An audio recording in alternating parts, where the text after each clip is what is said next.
आज मी बनवणार आहे पनीर टिक्का मसाला मिक्स। त्यासाठी एका कढईमध्ये तेल टाका। तेल चांगलं गरम झाल्यास मोहरी टाका, जिरे दोन्ही चांगल्या प्रकारे कढल्यास लसूण अद्रक पेस्ट टाका। त्यानंतर खडे मसाले टाका, त्याला मिक्स करून घ्या। 2 कांद्याची पेस्ट करून घेतली आहे ते पण टाका। त्याला चांगल्या प्रकारे 1-2 मिनिट मिक्स करा। बारीक गॅसवर ठेवा। मी 200 ग्राम नॅचरलचं पनीर घेतलं आहे, त्याला अशा प्रकारे कट करून घ्या।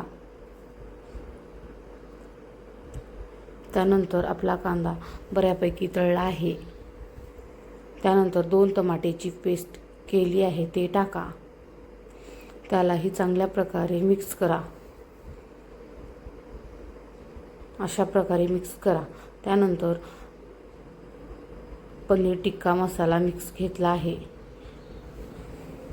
त्यामध्ये 1 वाटी मलाई टाका आणि त्याला चांगल्या प्रकारे मिक्स करून घ्या।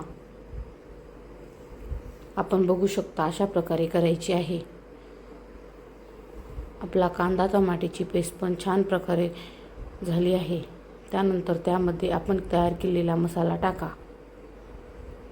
त्याला चांगल्या प्रकारे मिक्स करून घ्या। बारीक गॅसवर ठेवा। तेल आलं पाहिजे। त्यानंतर अंबारी लाल तिखट टाका, 1 चमचा हळदी पावडर टाका आणि त्याला 2 मिनिट मिक्स करून घ्या।